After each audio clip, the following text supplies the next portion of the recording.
अरे रुको रुको रुको, भाग के सड़क नहीं पार करना है, बहुत रिस्क है उसमें। स्टॉक मार्केट में इन्वेस्ट नहीं करना है, बहुत रिस्क है उसके। एक्टर बनोगे तुम, बहुत रिस्क है उसमें। दिन में कितनी बार हम ऐसी बातें करते हैं जिसमें हम ये रिस्क वर्ड का इस्तेमाल करते हैं। तो आज की वीडियो में हम यही समझेंगे कि व्हाट इज़ रिस्क, रिस्क क्या है, रिस्क प्रीमियम क्या होता है, रिस्क अगर है तो उसे हम कितना रिस्क हम ले सकते हैं, और अगर रिस्क ले रहे हैं तो हम जो भी काम कर रहे हैं उसमें रिस्क को कम कैसे करते हैं। तो सबसे पहले आइए स्टार्ट करते हैं ये समझ के कि व्हाट इज़ रिस्क, रिस्क है क्या। तो रिस्क को एक्चुअली मैथमेटिकली भी डिफाइन किया गया है। बड़ी सिंपल भाषा में रिस्क है कि आपकी किसी भी काम से उसके रिजल्ट से जो एक्सपेक्टेशन है और रियलिटी में वो रिजल्ट आपकी एक्सपेक्टेशन से कितना बढ़िया या ख़राब हो सकता है, वो जो डिफरेंस है उसको सिंपल कहते हैं रिस्क। सिंपल एग्जांपल आपको मैं समझाता हूँ। मान लीजिए आप अगर स्टॉक मार्केट में या कहीं भी किसी भी स्टॉक में इन्वेस्ट करने की सोच रहे हैं और उस इन्वेस्टमेंट में आपकी एक्सपेक्टेड रिटर्न है कि मुझे साल में लगभग 20% मिल जाएगा, पास्ट परफॉर्मेंस ये कहती है, या ब्ला ब्ला ब्ला किसी दोस्त ने किसी ने कहा कि 20% मिल जाएगा, तो ये है आपकी एक्सपेक्टेशन। रियलिटी में आपको हो सकता है 40% मिल जाए, या हो सकता है कि आपको -20% मिले, आप पैसे गवा भी दो।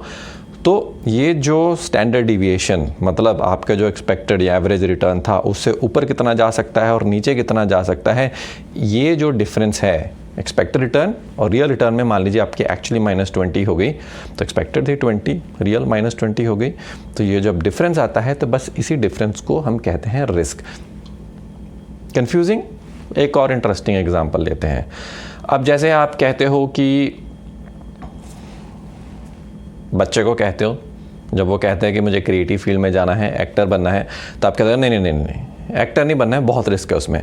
तो मतलब क्या है? मतलब यही है कि अगर भाई तुम अगर बन गए, सक्सेसफुल हो गए, तो अगले 15-20 साल में सारा हिंदुस्तान तुम्हें पहचानेगा, बहुत सारे लोग तुम्हें पसंद करेंगे, प्यार करेंगे, 100, 150, 200 करोड़ तक भी कमा लोगे। तो ये तो है best case scenario. Worst case scenario, अगर कुछ भी नहीं बने तो टाइम भी निकल जाएगा, कोई नया स्किल भी डेवलप नहीं कर पाओगे, कुछ और तुम्हें आता जाता भी नहीं होगा, तो फिर छोटी मोटी कहीं पे मे बी होटल में या किसी सिक्योरिटी कंपनी में नौकरी करके आपको अपनी ज़िंदगी बितानी पड़ेगी। तो ये है वर्स्ट केस सिनेरियो।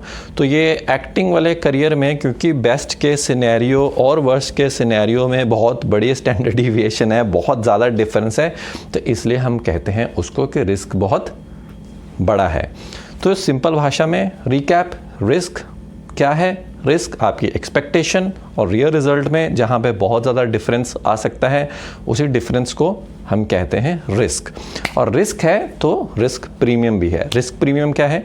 कि जो लोग लेते हैं रिस्क, या किसी भी काम में जब होता है रिस्क, मतलब ये स्टैंडर्ड डिविएशन होती है, तो वहाँ पे रिटर्न्स या रिजल्ट्स भी नॉर्मल से कहीं ज़्यादा आ सकते हैं। और जितने रिजल्ट आपके बिना रिस्क लिए आएंगे कंपेयर टू रिस्क लेके उससे कितने ज़्यादा रिटर्न आएंगे, वो जो डिफरेंस होता है उसको कहते हैं रिस्क प्रीमियम।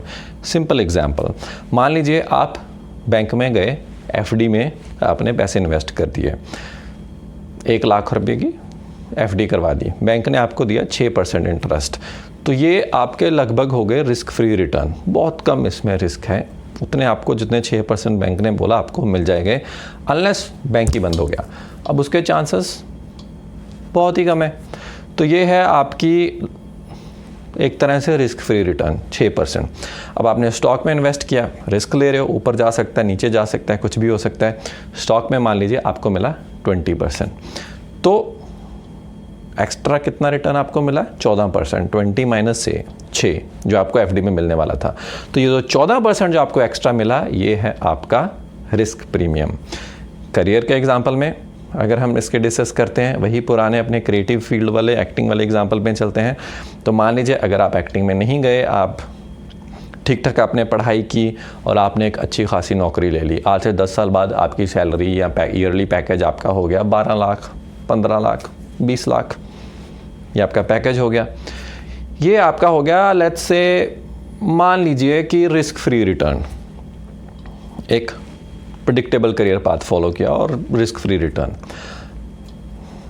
दूसरे कहीं आपके दोस्त थे जो एक्टर बनने निकल गए, अब उनमें से अगर वो सक्सेसफुल हो गए तो हो सकता है उनको 200 करोड़ की वेल्थ बन गई। बहुत लोग उन्हें जानते हैं, उनको 20 करोड़ लोग जानते हैं, 200 करोड़ की वेल्थ है। आपको जानना अनपॉपुलर नहीं, अच्छे रीज़न के कारण जानते हैं, पसंद करते हैं, वो ज़्यादा बेटर वर्ड होगा। और आपको उनसे कहीं कम लोग जानते हैं, उनकी वेल्थ भी 150-200 करोड़ बन गई, या ईयरली वो 20 करोड़ कमा रहे हैं, आप 20 लाख कमा रहे हो। तो यहाँ पे रिस्क प्रीमियम मतलब 20 करोड़ माइनस 20 लाख, ये जो परसेंटेज गैप है जो कि एक्सपोनेंशियल है, मे बी आई थिंक 2000%, अगर मैं गलत नहीं हूँ तो 1000%, जितना भी, बहुत ज़्यादा। तो ये है रिस्क प्रीमियम। तो रिस्क के साथ हमेशा आता है रिस्क प्रीमियम, क्योंकि जो आदमी रिस्क लेता है वो ज़्यादा बड़े क्रेस्ट एंड ट्रफ्ट मतलब स्टैंडर्ड डिविएशन में खेल रहा है, तो सक्सेस जो होगी वो बहुत बड़ी भी हो सकती है। पर इसी के साथ अब इसका ये मतलब नहीं कि आप निकलो और कहो अरे मैं तो आज से रिस्क लूँगा क्योंकि रिस्क प्रीमियम मिलेगा। नेक्स्ट पार्ट इज़ कि आपको कितना रिस्क लेना चाहिए। ये बड़ा ही इम्पोर्टेंट क्वेश्चन है। रिस्क कैसे डिसाइड करें कि आपकी ज़िंदगी में आपको किसी भी चीज़ में रिस्क लेना चाहिए या नहीं लेना चाहिए, तो कितना लेना चाहिए, उसका बड़ा ही एक्चुअली थ्योरेटिकल सा आंसर है। प्रैक्टिकली मुझे पता है कि बहुत सारे इमोशंस आते हैं चीज़ें डिसाइड करने में, पर चलो पहले थ्योरी समझ लेते हैं। तो थ्योरी ये कहती है कि किसी भी चीज़ का बेस्ट और वर्स्ट के सिनेरियो आपको पता होना चाहिए, जिसे कहते हैं कैलकुलेटिंग योर रिस्क। जैसे कि स्टॉक मार्केट में मान लीजिए आपकी पूरी वेल्थ 1 करोड़ है, थोड़ी सी किसी प्लॉट में पड़ी है, रियल एस्टेट में पड़ी है, बैंक में पड़ी है, और आपने सोचा कि मुझे ये सारे के सारे पैसे उठा के स्टॉक मार्केट में डालने हैं। 5 साल में आपकी एक्सपेक्टेशन है कि पैसे मेरे 3 गुना हो जाएंगे, मतलब 1 करोड़ 3 करोड़ बन जाएगा। ये बेस्ट केस सिनेरियो आपने मान लिया। वर्स्ट केस सिनेरियो आपको अनुमान से ये है, जहाँ से भी आपने, आपके ब्रोकर ने बताया, आपके दोस्तों ने बताया, आपने ऑनलाइन पढ़ा, गूगल बाबा ने बताया, जिसने भी कहा, वर्स्ट केस सिनेरियो ये है कि आपका 1 करोड़ जो है वो 40 लाख रह जाएगा। तो worst case 40 lakh, best case 3 crore. तो ये है आपका प्लेग्राउंड, स्टैंडर्ड डिविएशन ऊपर को और नीचे को। और अगर आप वो 40 लाख रह गया और उसमें भी अपनी ज़िंदगी अगर जी सकते हो, आप ज़्यादा दुखी नहीं होगे, आप तैयार हो कि ठीक है भाई मैं 3 करोड़ कमाने के लिए 60 लाख गंवाने के लिए तैयार हूँ, ठीक है, तो आप ये रिस्क ले सकते हो।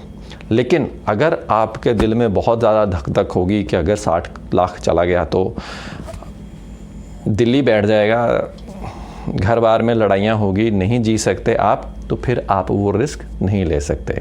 तो उतना ही रिस्क लीजिए जितने में आप उसका बेस्ट और वर्स्ट सिनेरियो दोनों के लिए तैयार हो।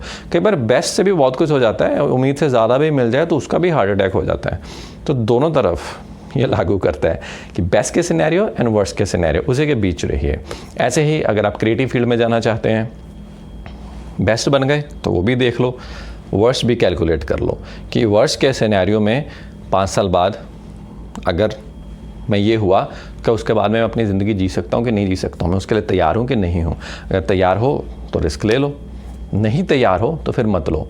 प्रॉब्लम कहाँ पे आती है? जब लोग कैलकुलेट नहीं करते हैं, जब लोग कहते हैं कि अरे यार मैं ले लेता हूँ, सट्टे की तरह लगा देते हैं, पैसे आ ही जाएंगे, नहीं आएगा तो देखी जाएगी। वो जो देखी जाए वाला पार्ट होता है ना, वो 1-2 बार आते हैं और तीसरी बार फिर वो देखना ही पड़ता है, तो वो अनकैलकुलेटेड है। तो कैलकुलेट कीजिए, कैलकुलेशन में बेस्ट और वर्स्ट के सिनेरियो के लिए तैयार हो तो आप रिस्क ले सकते हो, नहीं तैयार हो तो आप रिस्क नहीं ले सकते हो। फिर छोटा अमाउंट लगाइए या कोई छोटी चीज़ ट्राई कीजिए और फिर धीरे धीरे उसे बढ़ाते जाइए। इसीलिए लोग कहते हैं कि अगर किसी को ट्रेडिंग वगैरह करनी है, अगर आपका बच्चा या कोई भी, आप 20-21 साल के हो, तो उसी एज में ट्रेडिंग, स्टॉक ट्रेडिंग या कुछ भी ट्राई कर लो, क्योंकि ट्रेडिंग में रिस्क ज़्यादा होता है, इन्वेस्टिंग में कम होता है।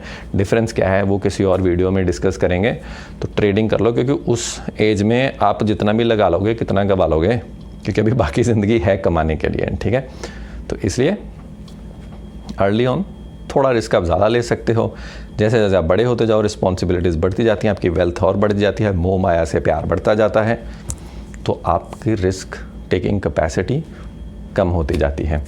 अब किसी भी काम में रिस्क को कम कैसे किया जाए, जिसका दूसरा मतलब यह है कि सक्सेस की प्रोबेबिलिटी बढ़ाई कैसे जाए, उसका सबसे पहले तो सिंपल आंसर है टाइम, अवधि। किसी भी चीज़ को वक्त दीजिए।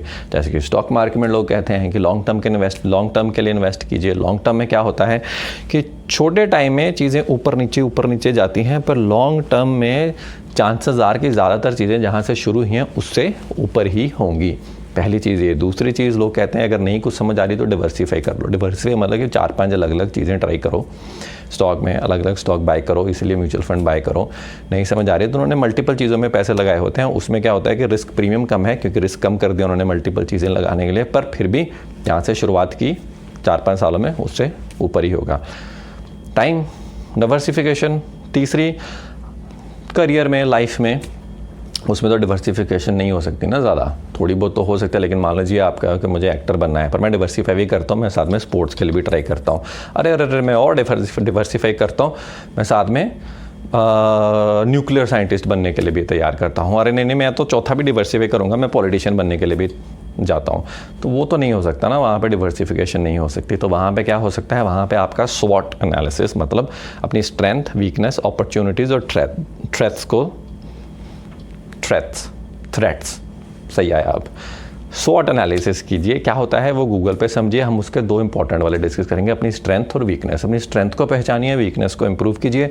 जो स्ट्रेंथ है, स्ट्रेंथ के साथ खेलिए और वीकनेस को साथ में इंप्रूव करते जाइए, मतलब उसके चीज़ के बारे में सीखते जाइए, अपने स्किल को बढ़ाते जाइए। तो चांसेस है कि आप सक्सेसफुल हो जाओगे। आपका जो वो वर्स्ट वाला सिनेरियो है वो थोड़ा थोड़ा बेटर होता जाएगा, ऊपर आता जाएगा। और बेस्ट वाला सिनेरियो वो तो है ही, वो तो आपको मिल ही सकता है। तो स्ट्रेंथ को बढ़ाते रहिए, वीकनेस को कम करते रहिए, किसी भी चीज़ को टाइम दीजिए, तो आप अपने रिस्क को कम कर सकते हैं। लेकिन रिस्क और बेवकूफ़ी में डिफरेंस है। रिस्क लीजिए, उसमें कोई दिक्कत नहीं है, कैलकुलेटेड रिस्क लीजिए, मतलब बेस्ट और सिनेरियो भी पता है, वर्स्ट के सिनेरियो भी पता है, फिर क्या दिक्कत है। उस दोनों के लिए आप तैयार हो तो आप रिस्क लीजिए, पर कैलकुलेशन करके लीजिए। पर बेवकूफ़ी मत कीजिए। बेवकूफ़ी का क्या मतलब है, अब मान लीजिए कोई आदमी कहे कि मैं तो 10वें फ्लोर से छलांग लगाऊंगा, बहुत फेमस हो जाऊंगा। ये तो है बेस्ट के सिनेरियो। वर्स्ट क्या है कि 100 में से 95 बार तो आपको पता है क्या होगा। और अगर वो बच गया तो बाकी जो 5 चांसेस बचे हैं उसमें भी फुल बॉडी के साथ तो नहीं बचेगा। तो वर्स्ट के सिनेरियो इसका बहुत ही ख़राब है। तो यहाँ पे जो प्रोबेबिलिटी ऑफ सक्सेस है और जो फेलियर है, बेस्ट और वर्स्ट में बहुत ज़्यादा डिफरेंस है। वर्स्ट बिल्कुल भी एक्सेप्टेबल नहीं है, तो फिर भी आप ऐसा कुछ काम करते हो तो ये तो बेवकूफ़ी हुई। तो ऐसे ही किसी जगह पे आप सट्टा लगाते हो कि जहाँ पे जैसे लॉटरी वॉटरी होती है, लोग लॉटरी खेलते हैं, एक आध ठीक है 50-100 रुपये की 200 रुपये की डाल ली, वंस इन ए वाइल। लेकिन आप कहो कि मैं बस हर रोज़ लॉटरियाँ ही डालता रहूँगा, सारे पैसे उसमें उड़ा दूँगा, तो वो तो बेवकूफ़ी हुई। क्योंकि वहाँ पे ठीक है बेस्ट के सिनेरियो करोड़ों मिल जाएंगे, पर वर्स्ट के सिनेरियो सारे लुट जाएंगे। चांसेस ऑफ सक्सेस आपकी 1 in समटाइम्स 10 मिलियन, एक में करोड़ में से एक होती है, तो वो हो गई बेवकूफ़ी। तो ठीक है, एज ए रिकैप, रिस्क क्या था वो हमने सीखा, रिस्क प्रीमियम क्या है, कितना रिस्क आप ले सकते हैं, रिस्क को कम कैसे कर सकते हैं, और रिस्क लेना है, बेवकूफ़ी नहीं करनी है। आज की वीडियो में इतना ही। अच्छी लगे शेयर कीजिए। आपने ज़िंदगी में कहाँ पे रिस्क लिया उसके बारे में कमेंट में लिखिए। फिर आएंगे एक नई वीडियो के साथ। तब तक के लिए बाय बाय।